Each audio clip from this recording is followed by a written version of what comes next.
Every time that there's a new generation of consoles upon us, one of the biggest questions is, what does it look like? The second biggest question is how much it's going to be. The third question is exactly when it's going to be released. And then probably somewhere in the middle there is how the UI, also known as the user interface or the experience, is actually going to play out when you first load up your console that day of release. At least for those of you who were able to secure pre-order, unlike me.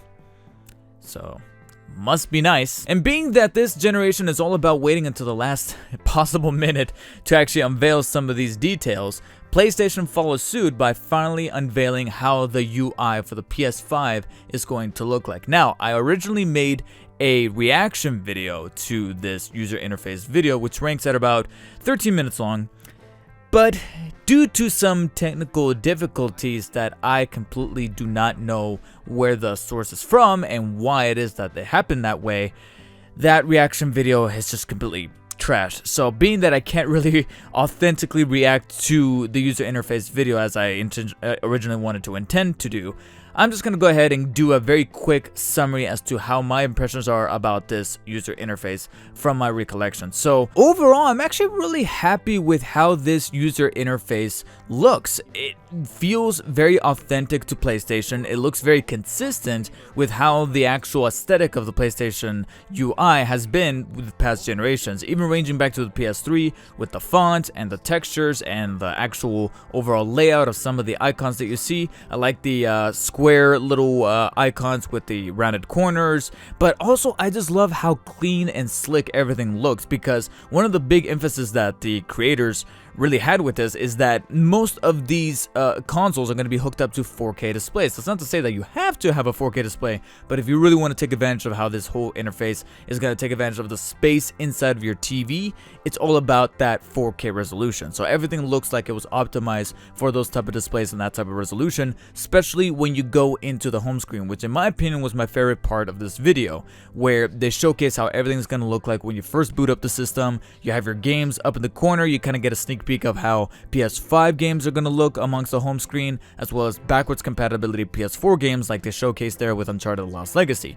I liked how it's still, like I said, shares some DNA with that of the PS4, where when you load up a game, you go down and you have your section about what's new, what's been uploaded as far as news, video clips from the community, and then of course other little things about that particular game. I like how it's consistent with that. I also absolutely love the fact, and I'm pretty certain I'm not alone in this, that the PlayStation Store is going to be integrated into the console and it's no longer going to be its standalone app, because lo and behold, do any of you remember the days where the PS3 PS Store app was just absolute trash? That shit took forever to load. And the PS4, upon launch, the PS4 version of the app for the PS Store, upon launch and back in 2013 with the base model PS4, wasn't even that much better. It was just like, it was barely a night and day difference. It barely loaded up that much quicker, and it wasn't until we started to get a revamp of that PlayStation Store app with the release of the PS4 Pro that we finally got something that's a bit more accessible and tolerable. Now it looks like everything's just going to be right accessible from the console itself. As long as it's hooked up to the internet, it's built into the system. It's no longer a separate app that you have to load up, and that's going to make things much more accessible and easier to load up, because that's also one of the big emphasis that I really respected the hell out of with the creators here, is that they know that time is valuable, especially during a time of COVID where we have so many things to do at home.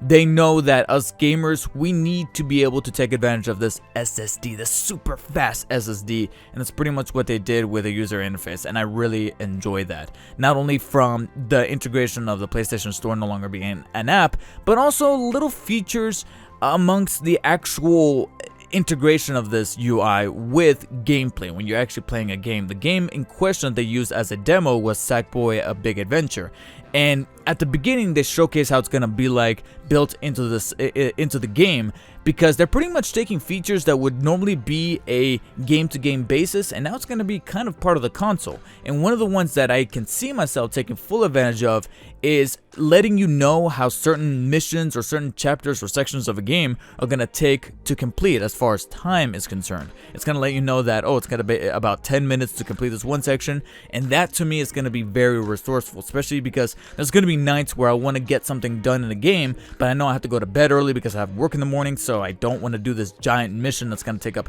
2 or 3 hours. And that's sometimes what also keeps me from wanting to tackle certain games during some of my streams, because I know that this game is going to take so and so hours to beat. I don't want to play that because I have work in the morning, so I have to play this other game, and that kind of is going to help me do some time management and resource management as far as my games are concerned. Now, with that said, there's also some other features that I look at and I go, I don't really see myself using this an awful lot, but I can respect why others might. Some of those tools in question could be most of the picture-in-picture stuff when it comes to communicating with others and being able to share gameplay and being able to watch other people's gameplay inside of your gameplay, and those features I personally find intrusive, but I know that they're optional. I know that they're things that you don't necessarily have to have integrated from the get-go. It's just something that if you want there to be there, it's there. Like if you want to watch somebody's gameplay while you're playing yourself, I can kind of see that, but I personally, if I'm going to watch somebody else's gameplay, I do that on a separate source, whether it be my computer through YouTube, or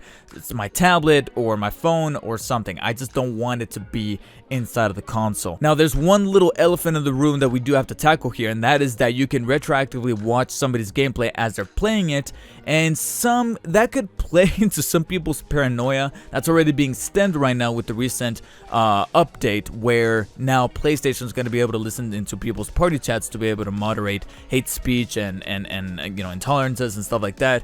And I know that's gotten some people up in arms because of the invasion of privacy. This could also kind of factor into that, because now we're able to watch people's gameplay.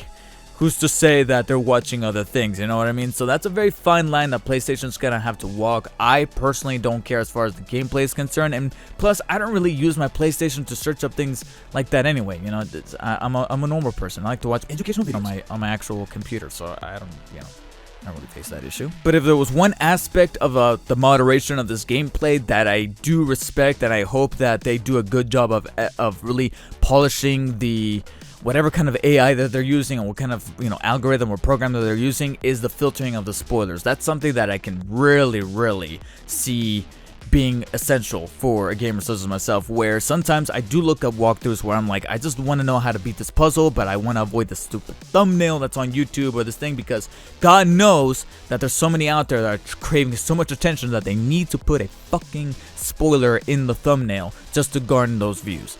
And that's something that PlayStation is going to try to fight, and I love that. And amongst all that, there was also some talk about how you can take photos in a very photo mode style that's a little better than what you had to deal with before with the share button on the PS4 controller, but in my opinion, I don't think anything's gonna ever beat the actual independent photo modes inside of the games from developers like Sucker Punch and even Naughty Dog and stuff like that. You know, the people that take the extra mile to add the filters and stuff like that. I think that's gonna be more of a case-by-case basis.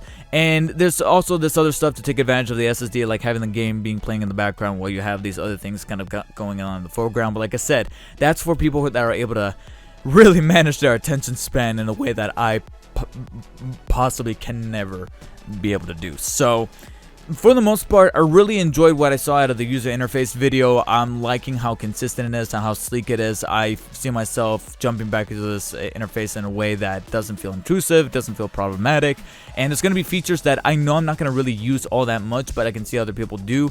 And I want to hear from you guys. What are some features from the user interface in the PS5? Hypothetically speaking, if you were to get a PS5 by this holiday season, or if you were able to be one of the chosen few to get a pre-order, how do you feel about this user interface for the PS5? Do you like it? Do you not like it? Do you like the sounds, the sights, the amalgamation of all the different features that they're bringing to the table? What are your guys' thoughts? Let me know in the comments below. I overall really enjoy it, and I think it's going to be one that barely needs any kind of fine-tuning. I think they did a good job with it. Let me know in the comments, like and share this video. Don't forget to subscribe. Don't forget to check out the links in the description for the Twitter, the Instagram, the Twitch, and the Facebook gaming pages where I stream 2 to 3 times a week. Various horror games coming in the month of October that I'm going to be streaming. Check those out because I'm more than likely going to get scared. Until next time, guys, stay humble. See you on the next one.